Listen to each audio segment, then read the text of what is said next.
Imagine you hold a secret, like a piece of leverage so devastating that it could just instantly dismantle the career of the most toxic, abusive manager in your office. Right.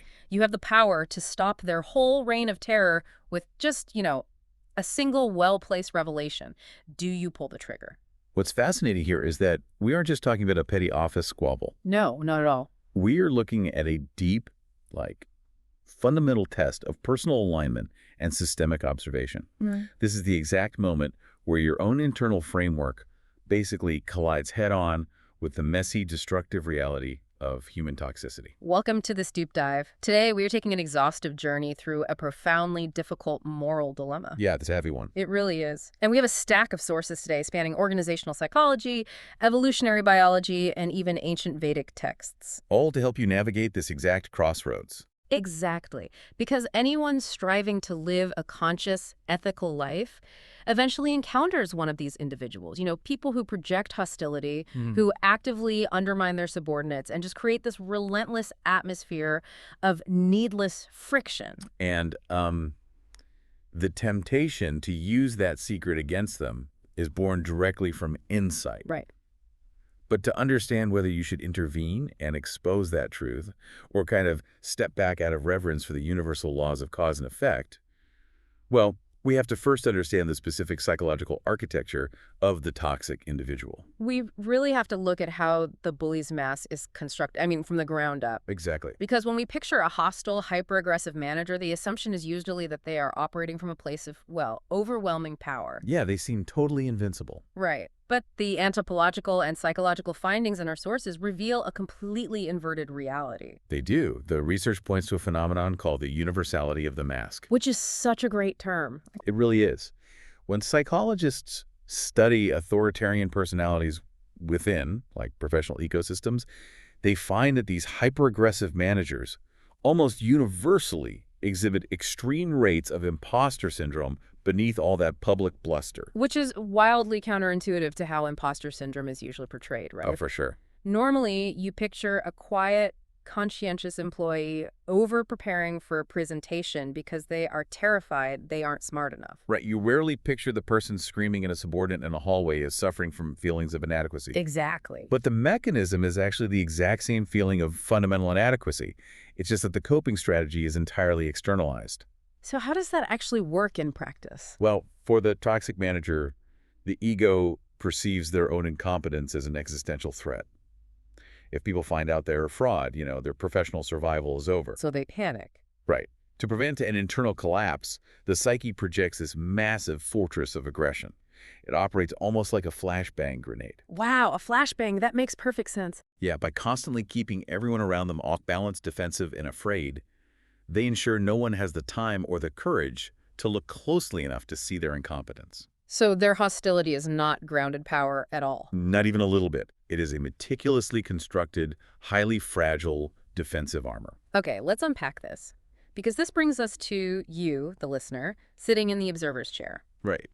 Our sources introduce this incredibly accurate archetype for the observer, the mindful systems engineer. And we should clarify, this doesn't mean you literally write software. Right, no. Yeah. It's an archetype for someone whose fundamental disposition is about building resilient, automated architectures for order and flow. You're the kind of person who likes things to work cleanly. Exactly. You protect the integrity of the network you operate in. You see the overarching system, and you see the people functioning as nodes within that system. And to a systems engineer, this toxic manager isn't just an interpersonal annoyance. They are a severe human glitch. Yeah, they are code corrupting the entire organizational database. Because you are observant, you see right through the flashbang grenade.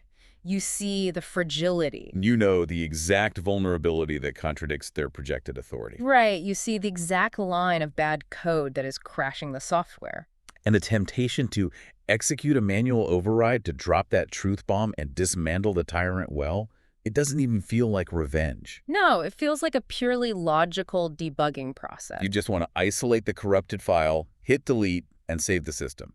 It feels entirely analytical and perfectly justified. Which is precisely where the trap is set. Yep. Because human emotional systems do not operate with the clean binary logic of computer code. They really don't. Yeah. When you contemplate pulling that trigger, a much deeper, entirely inescapable internal audit begins. Because weaponizing a secret, even against a completely deserving target who is causing catastrophic harm to others, it alters the actor's internal state, doesn't it? It does. It introduces a subtle, often permanent contamination of intent. Wow. You might believe you are just debugging the system, but the act of destroying another person's livelihood rewires your own emotional and spiritual architecture.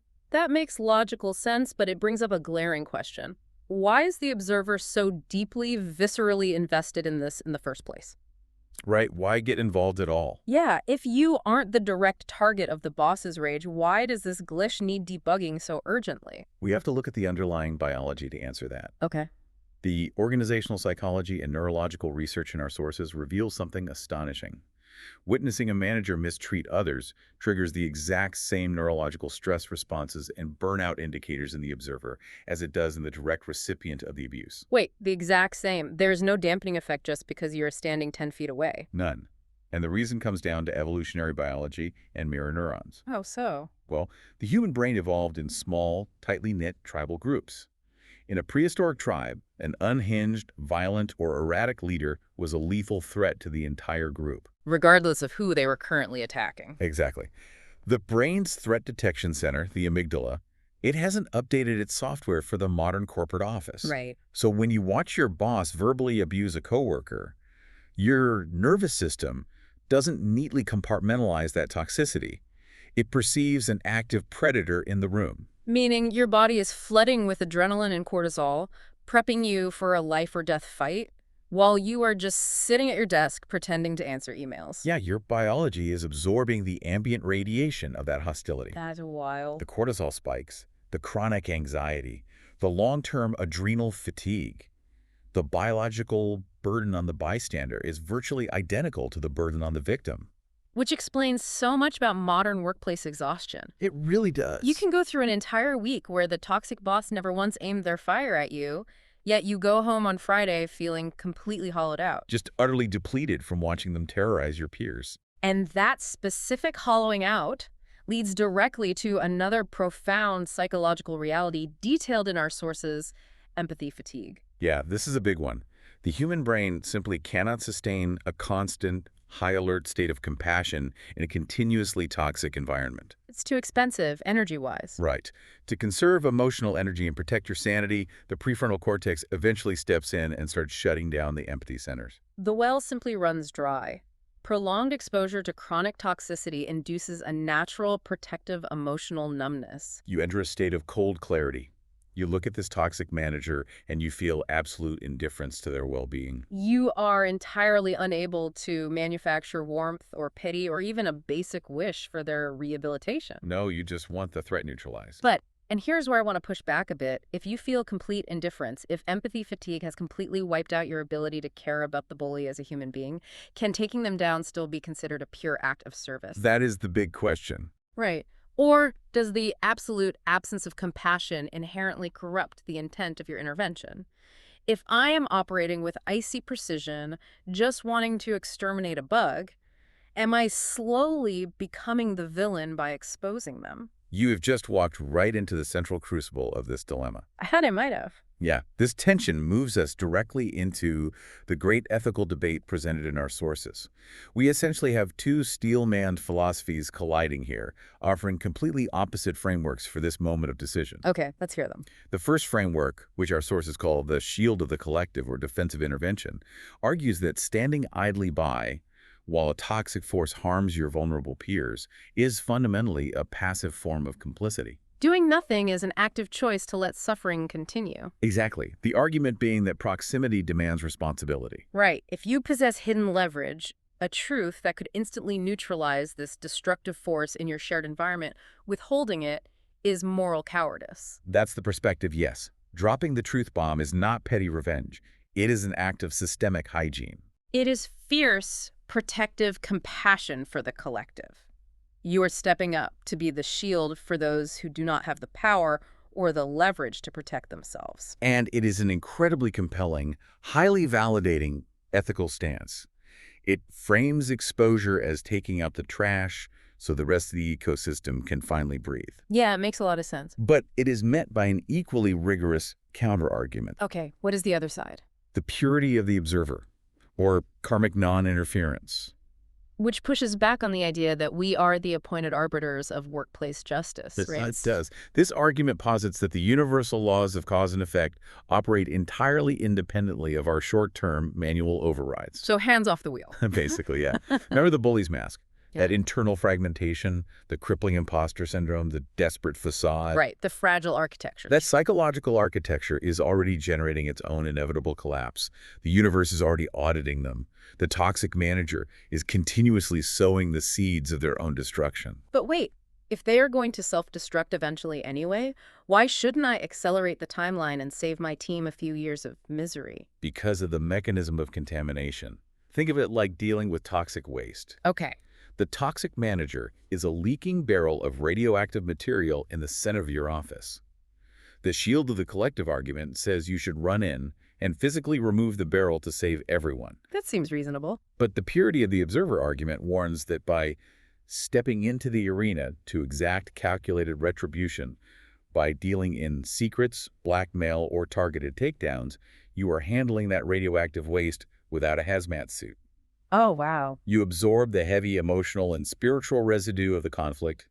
You risk reshaping your own neural pathways, becoming obsessed with the person you hate. And derailing your own psychological peace just to achieve a temporary earthly correction. Exactly. You risk becoming a manipulator to defeat a manipulator. This raises an important question, though.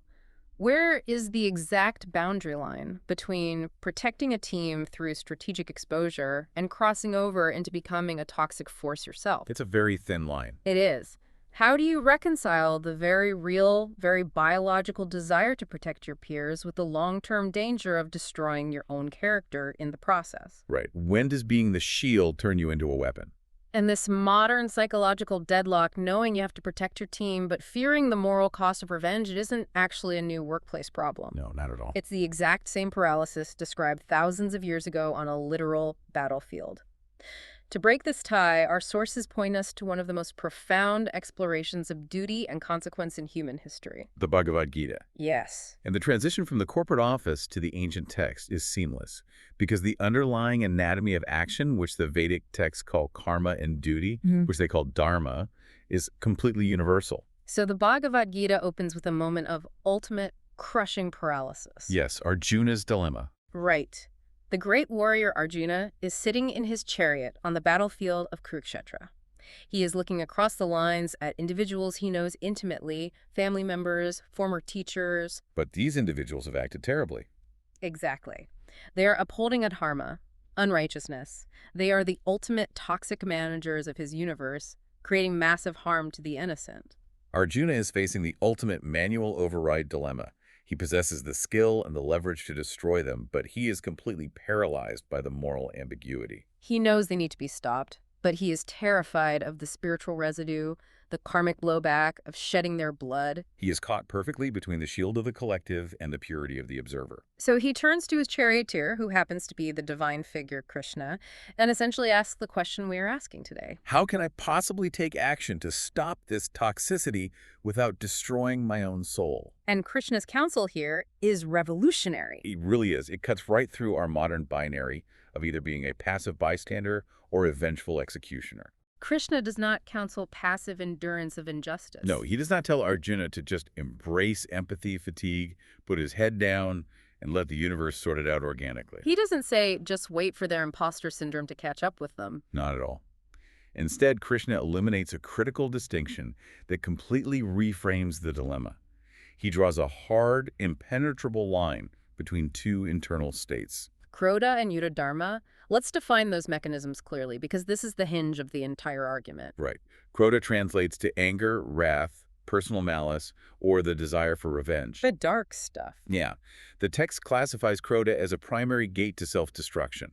Operating from Krodha guarantees that you will be contaminated by the radioactive waste. And what about Yuddha-dharma? Yuddha-dharma, on the other hand, is the righteous duty to fight injustice. It is the obligation to protect the system and the innocent from adharma, from chaos. Here's where it gets really interesting. The action itself, consent. The physical act of fighting, or in the case of our listener, the act of intervening to expose a toxic bully is not inherently bad or karmically damaging. The physical action is completely neutral. Wow. What Krishna reveals is that the internal emotional state of the actor entirely dictates the karmic outcome of the action. Yeah. It is not about what you are doing, but the exact mechanism of why and how you are doing it. So what does this all mean for you, the mindful systems engineer sitting at your desk with a devastating secret about your boss? Right. It means the lens has to shift completely. You have to stop looking outward at the external calculations. You have to stop obsessing over whether the boss deserves it or whether your coworkers will thank you or whether you might get caught. The audit moves entirely inward. You have to examine svadharma, your true, authentic duty, and it must be performed completely without attachment to your personal ego. It demands a brutal, unflinching internal audit of your inner engine.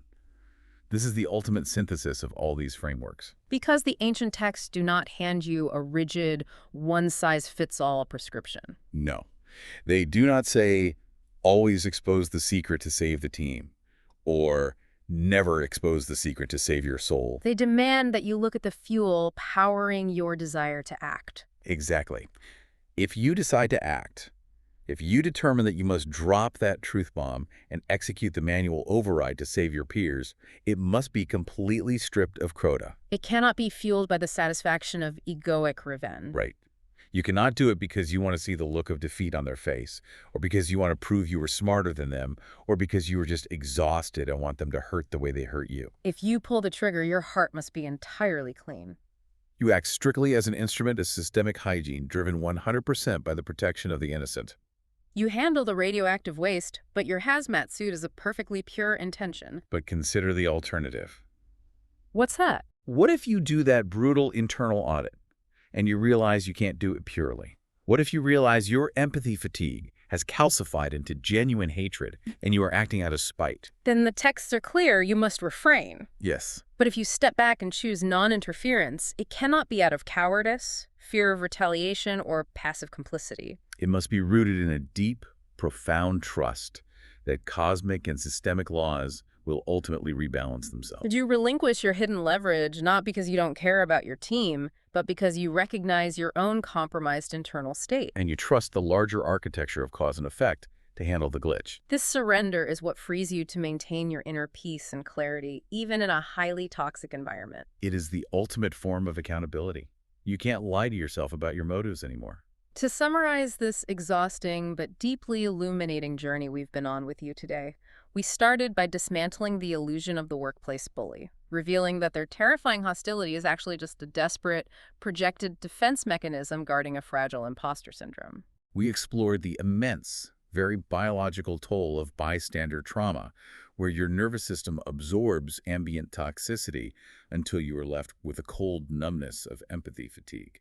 We wrestled with the ethics of the manual override, debating whether to act as the fierce shield for your team or maintain the spiritual purity of the observer. And finally, we crossed a battlefield to uncover the profound wisdom of acting without ego, learning that the action itself is secondary to the purity of the inner engine driving it. If we connect this to the bigger picture, the most profound insight from all these sources is a complete redefinition of leverage. Yeah, true power does not actually lie in the destructive secrets we hold over other people. The real leverage you have isn't the truth bomb. No, true power lies in the clarity, the brutal honesty, and the absolute purity of your own intentions when deciding how to use the knowledge you have been given.